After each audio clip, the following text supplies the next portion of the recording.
film and TV always do well. They always have. They probably always will. Yeah. Do you know what struggles? What's the that? written word. Yeah, Shakespeare's just not loved the same anymore. Exactly. No, I love comic books. I do. I Yeah. really, really do.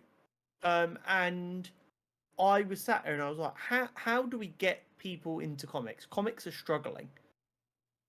So I decided to do a little bit of research. So I'm gonna read some bits first to kind of set the scene, and then we'll talk about it. Okay.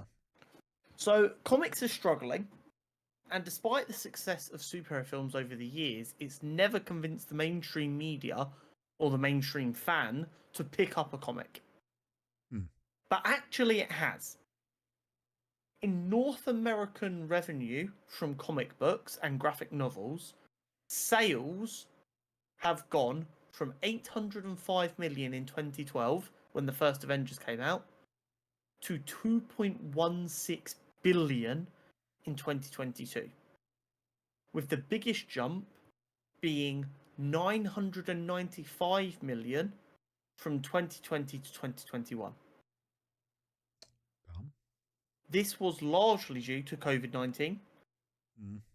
However, comic book sales did fall again from 22 to 2023, back down to 1.87 billion. However, this is still massively above the 1.28 billion of 2020 pre-COVID. Despite this, most people you'll speak to have never read a comic book and would never even consider picking up one. So, how do we make them more appealing, and what would it take for you to go to your local store and buy a comic? And this is something I really struggle to understand, because these films, like we were discussing, 3 weeks ago, Marvel films, the MCU has made over 30 billion. Yeah. How are comics like?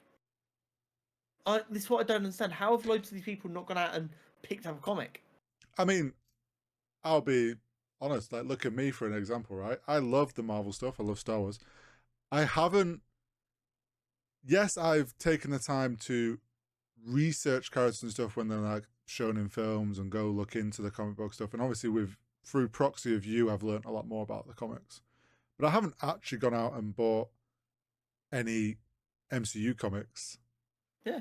And that's not necessarily like, oh, I refuse to. It's more just a kind of, I don't know, partly money, because for me at my situation, but like also it's something I know in myself that I'm surprised I haven't put more effort into, considering my artist side of me. Yeah, you're like the perfect study case into why it isn't working, because how many books from films and stuff about the art of a film do you have?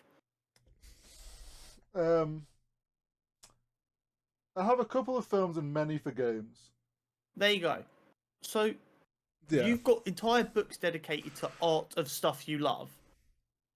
And it's like, how do we sell you on, here is book of art with also story of characters you like? Prime example, right? The Batman film. We both loved it. What did I do as soon as it came out? Bought the art book. Have I got a Batman comic? No. But do you want to know something interesting? And I meant to say this in like, what have I done this last week at the start of the episode?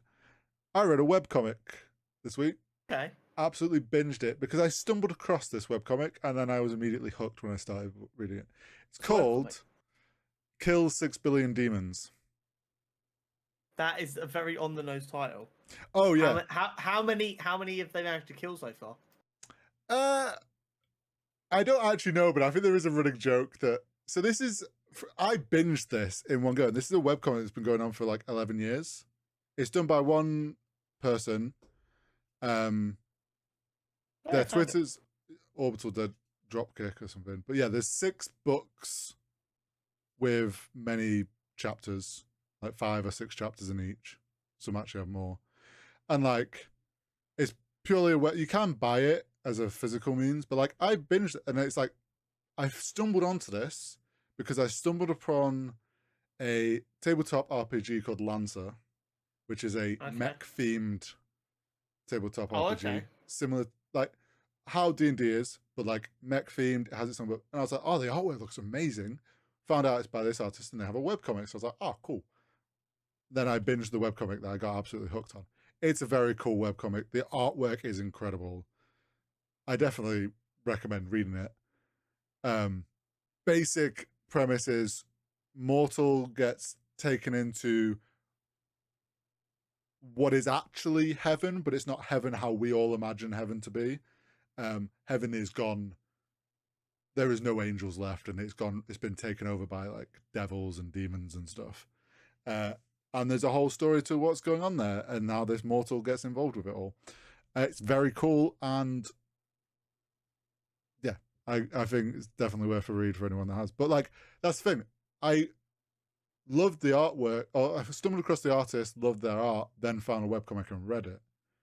Which then questions like, why am I not doing that with comics? Do you think there's an element of not knowing where to start? Because it is kind of a intimidating area to kind of jump at. I do think that is part of it. I think also it's like, for me, I have a couple of comics, or at least one that I can see from here, called Arcadia, which I got back in uni, which was like one that I literally spotted. It's like obviously a few comics in like one book. Yeah. Purely like the art style. Yeah, like a little purely the art style grabbed me. And it was an interesting story. I'd have to reread it to remember fully. But I think that's my thing. It's like, for me, I need to be like, see like a unique art style, something that catches my attention. Also, having no clue where to start, I'm just like, no, figure that out another time. Yeah. So for me, because obviously, like, I just headbutted the wall until I worked out what I was doing, and it isn't easy at all. What I found was really easy was finding stories that you like. There's famous stories like the Civil War story and like Long Halloween or The Dark Knight Returns. Like, there are famous stories that exist. Yeah. And what they tend to do is they tend to then get made into a graphic novel. So, for instance, Civil War was an event that happened across like 8 different ongoing comics. Yeah, so like some of the issues are Wolverine issues, like in Wolverine's ongoing. Some of them was Spider-Man's ongoing, and so on and so forth. And then what this book does is it gets all of them issues and it puts them in together. So like, these are all of the Civil War stories in a row. There you go. I think that's the best way to get into it. Yeah. Because that's how I got into it. It was a case of, okay, what's a story that I want to read? Which, when I was getting into comics around the time of like Civil War and stuff, it was easier because on Twitter you see, oh, they're adapting this story. So you Google that story and then you'll find the book for that story. Like we saw when James Gunn said the All-Star Superman and Supergirl Wonder Tomorrow, they sold out fucking everywhere because people knew what to do. They were like, oh, that's the story you're adapting. I will go read that. And then once you've read enough of them, you'll start to get an idea of what you like. Yeah. Characters-wise, storytelling-wise, and you can use that to make an informed decision. But also, you'll feel like you know a little bit more what's going on to be able to try and find other stuff. But what I will say is, if there is a character you know you like, and you just want to read them, Spider-Man is the easiest example. You can go to Forbidden Planet, or even better, if you have a close local comic book shop, you can go to them, and you can go, can you let me know every time you got the new Spider-Man issue in and reserve me a copy? And yes, you'll be starting on, one sec, let me grab the most recent Spider-Man I've got. So this is Spider-Man 19 of the current run, but if you notice here it says Legacy 913.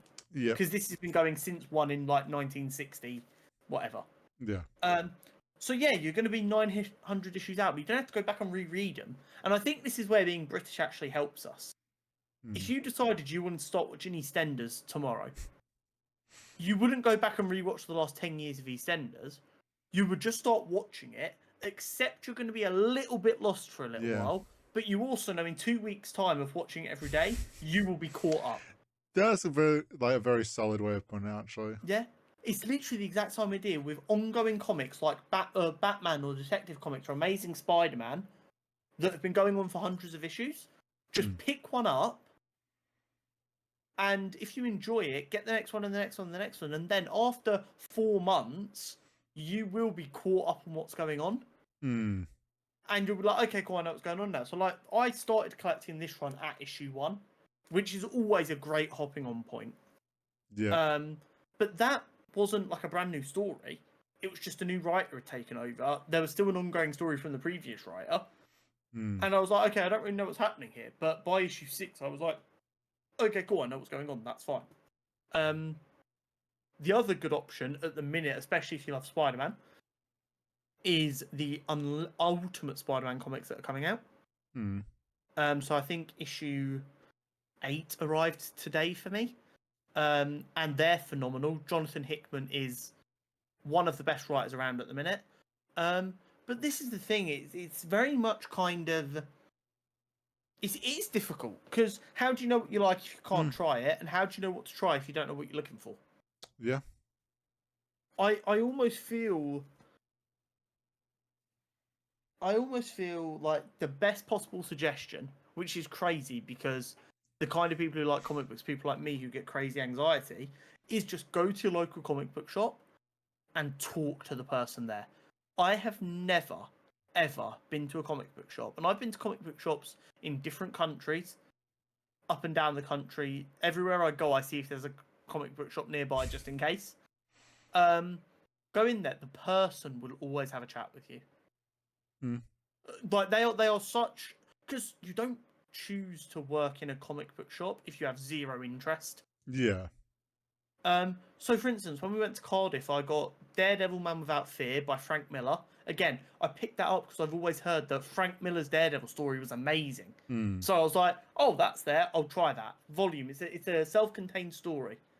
You can read it, you don't need anything more than that, you don't need anything after that, and you get a taste for it. Yeah. And I picked up Daredevil Born Again, because I was like, okay, cool, I know they're basing the new series off that, I'll pick that up as well. Yeah. And I go there to pick them up, and he's like, these are 2 really good books. Granted, if he's a decent salesman, he's not going to go, oh, these are shit, I don't know why you've got them. But they'll have their own opinions, they'll have discussions with you. So, Hori's example of find an artist you like is really, really not a bad idea.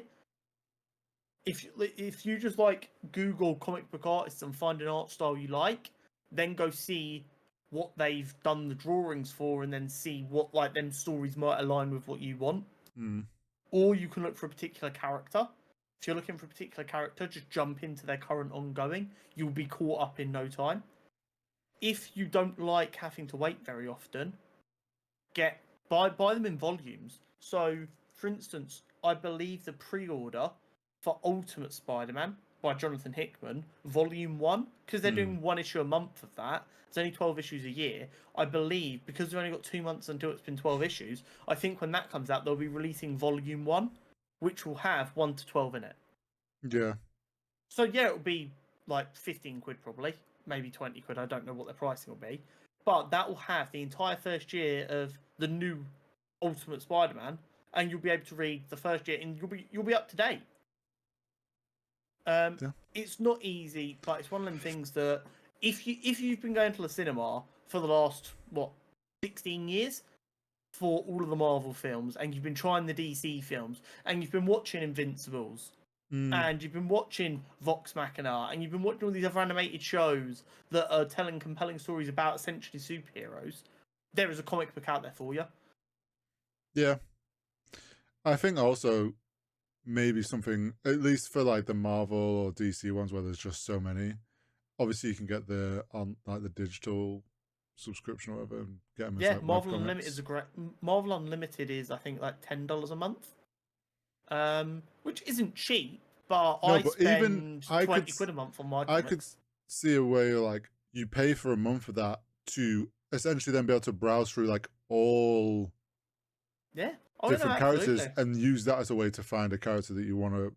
Oh, I can jump into, like, read one and like, okay, I'll jump into this one. I'm pretty sure they do like a 2 or 3 week free trial as well. So you could do the 2 week free trial, go, okay, let me flick through, see what jumps out at me, and then yeah, you can exactly do that. They've just relaunched a bunch of X-Men, so I got my first issue of the new X-Men recently, which was really exciting. It's great. But I promise you, if you're the kind of person who's listening to this podcast because you love these superhero films so much, I struggle to believe you wouldn't enjoy comics. It's crazy. Because they are so dang good. But yeah, if in doubt, try Marvel Unlimited as an idea for 2 weeks. Look for artists you like. Look for the kind of stories you want. And if you're really in doubt, go to your local comic book shop and talk to the person running it. They will help you, and they'll probably be really happy for the conversation. Yeah, even if it's just like a theme of genre. Yeah. Like we're mentioning obviously a lot about Marvel and DC, but like the two that I like the webcomic that I've read is completely standalone. Like Yeah. it's just fantasy demons. But like you could I mean, go and be like, Brennan Lee Mulligan did a webcomic for years, which he's not updated for years, and I know people bombard him on Twitter asking him to do more of. You've got Image Comics, who Yeah, did so- Invincible, who regularly did release stuff. I've just was looking then because I knew you could get Kill 6 Billion Demons in print. It's by Image Comics. They've got the first 4 books as like volumes that you can buy actually in print. So yeah, Image Comics, I know they do a bunch. I think is it Dark Horse is another one? I believe so. Because they've done stuff with Critical Role, I think. Yeah.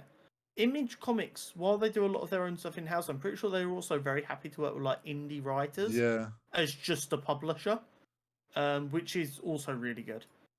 And I will plug it always, despite us having like not even 600 subs. If anyone wants me to help write a comic, I will do it right fucking now. One day I will be part of a comic book that gets mass printed, because I have so many ideas to give and so much to add. I promise I can do it. Last thing to note, the artist for that webcomic got to do a Wolverine comic. Very cool. They did Savage Wolverine. Very cool. I mean, if you're doing a webcomic called Kill 6 Billion Demons, you probably get the aggression needed for a good Wolverine comic. Yeah. As soon as I read that, I was like, I feel that makes sense. Yeah. But yeah, go to your local comic book shop. Yeah, go support them. Show some love.